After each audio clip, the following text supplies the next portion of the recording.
Halo semua, perkenalkan nama saya Nima Dedu Juliantari. Saya mahasiswa di Institut Agama Hindu Negeri Gede Puja Mataram. NIM saya 250731100007. Prodi Hukum Agama Hindu, jurusan Dharma Sastra, Fakultas Dharma Duta, Brahma Widya, Dharma Sastra, angkatan 2025.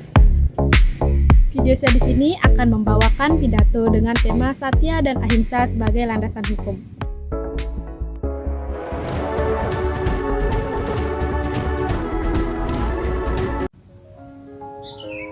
Om Swastiastu, Om Awignam Astu Namo Sidam, Om Anubadrah Kartawiyantu Wiswata. Assalamualaikum warahmatullahi wabarakatuh. Salam, Namo Buddhaya, dan salam sejahtera untuk kita semua. Yang saya hormati Ibu Rika Yulita Widaswara, Sarjana Pendidikan Magister Ilmu Komunikasi, serta teman-teman dan para penonton yang berbahagia. Pertama-tama, marilah kita panjatkan puji syukur kita kehadirat Ida Sang Yang Widiwasa, Tuhan Yang Maha Esa, atas berkat karunia-Nya kita masih diberikan kesehatan sampai saat ini. Pada kesempatan ini, saya akan menyampaikan pidato mengenai Satya dan Ahimsa sebagai landasan hukum. Tema ini penting karena membahas bagaimana nilai-nilai moral dapat mempengaruhi kualitas penegakan hukum, terutama di tengah tantangan sosial dan teknologi saat ini. Hukum pada dasarnya bukan hanya sekumpulan pasal atau aturan. Hukum memiliki landasan moral yang berfungsi sebagai kompas dalam menentukan apa yang baik, apa yang benar, apa yang adil, dan bagaimana manusia seharusnya bertindak. Dalam kehidupan berbangsa dan bernegara, hukum sering kita bayangkan sebagai aturan tertulis yang baku. Namun sesungguhnya, hukum memiliki etis dan moral yang membimbing bagaimana masyarakat seharusnya hidup. Tanpa nilai moral, hukum akan kehilangan jiwanya. Dalam ajaran Hindu, terdapat nilai etis yang dapat menjadi pedoman moral dalam kehidupan berbangsa dan bernegara. Dua di antaranya adalah Satya dan Ahimsa. Satya berarti kebenaran, kejujuran, dan ketulusan. Ahimsa berarti tidak menyakiti, menghindari kekerasan, dan menjunjung kasih sayang terhadap sesama makhluk hidup. Kedua nilai ini tidak hanya bersifat spiritual, tetapi juga memiliki relevansi nyata dalam membangun hukum yang adil, manusiawi, dan bermartabat. Satya sebagai fondasi hukum. Satya merupakan nilai dasar yang menuntun manusia untuk berkata benar, berpikir benar, dan bertindak benar. Dalam hukum, Satya berkaitan dengan integritas, kejujuran, dan transparansi. Bayangkan sistem hukum kita tanpa Satya. Penegak hukum tidak jujur dalam proses penyelidikan, saksi memberikan keterangan palsu, hakim dipengaruhi suap atau tekanan. Bahkan, masyarakat menyembunyikan fakta. Jika hal-hal tersebut terjadi, maka hukum tidak akan pernah mencapai keadilan. Oleh karena itu, Satya adalah fondasi utama yang memastikan hukum dapat berjalan sebagaimana mestinya. Jika salah satu unsur ini tidak jujur, maka sistem hukum dapat runtuh. Penerapan hukum tidak boleh hanya mengikuti huruf aturan, tetapi harus disertai kesetiaan pada kebenaran. Dalam ajaran Hindu, Satya bukan hanya sekadar berkata jujur, tetapi juga setia pada dharma, kebenaran dan moral yang mengatur harmoni dunia. Artinya, seorang penegak hukum, seorang pejabat negara, bahkan masyarakat umum harus menjunjung kebenaran meskipun sulit, berat, atau merugikan diri sendiri.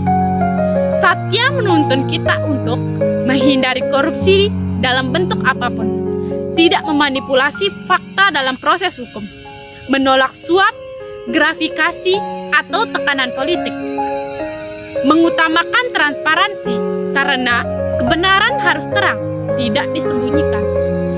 Ketika Satya menjadi karakter penegak hukum, maka hukum benar-benar menjadi alat keadilan, bukan alat kekuasaan. Hukum yang berlandaskan satya adalah hukum yang menjunjung fakta, bukan kepentingan, kebenaran, bukan manipulasi.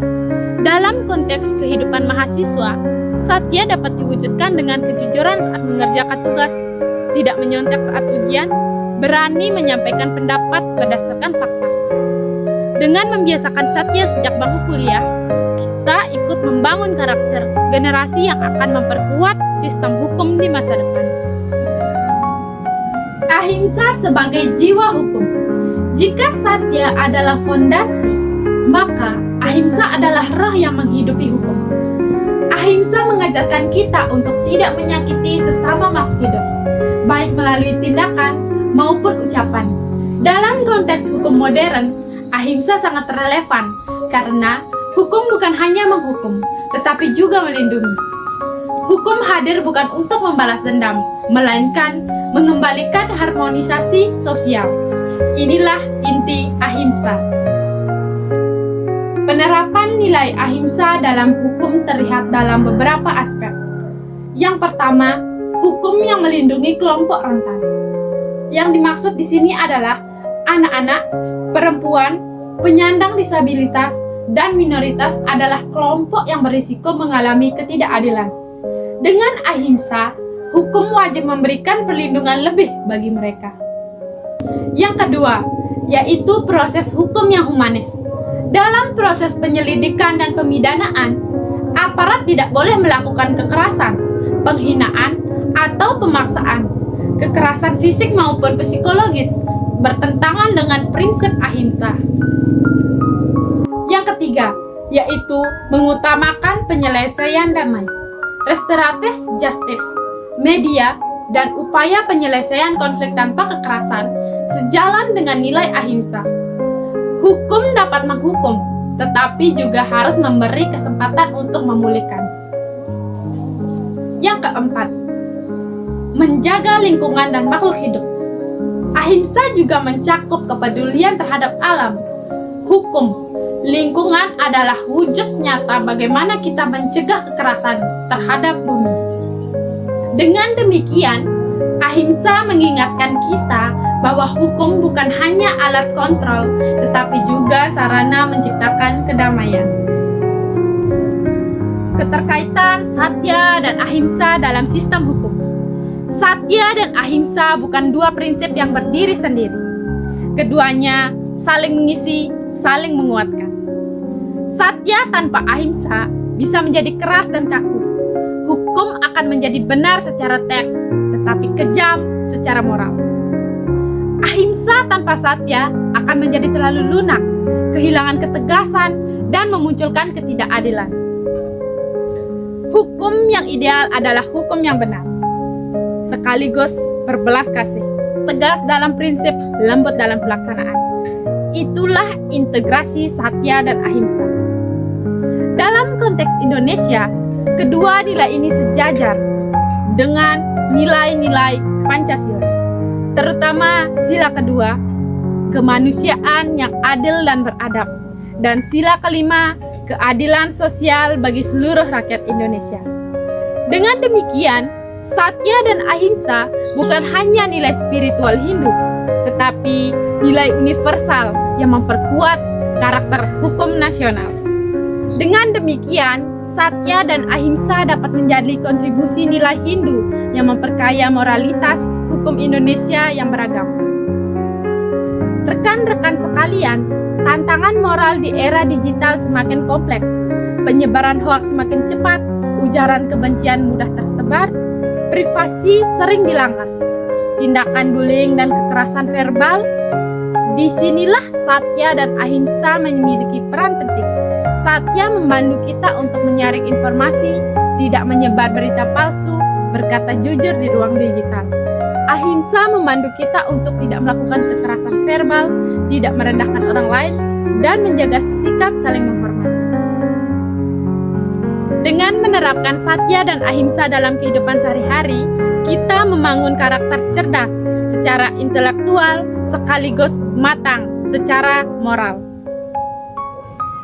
Hadirin yang saya hormati, dalam dinamika dunia modern yang penuh tantangan, korupsi, kekerasan, ketidakadilan, dan krisis moral, kita memerlukan nilai yang menjadi kompas etis dalam kehidupan hukum. Perjalanan membangun masyarakat yang adil dan damai, hukum tidak dapat berdiri sendiri tanpa dukungan nilai moral. Satya dan ahimsa memberikan dua pilar penting. Satya menegak kebenaran dan ahimsa menjaga kemanusiaan. Ketika kedua diterapkan dalam proses penegakan hukum, maka hukum jauh lebih humanis, beretika, dan mampu mencapai keadilan sosial.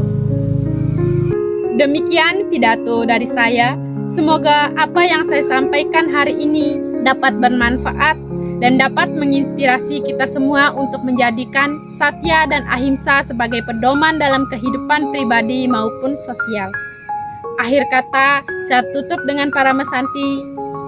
Om Santi Santi Santi Om. Terima kasih.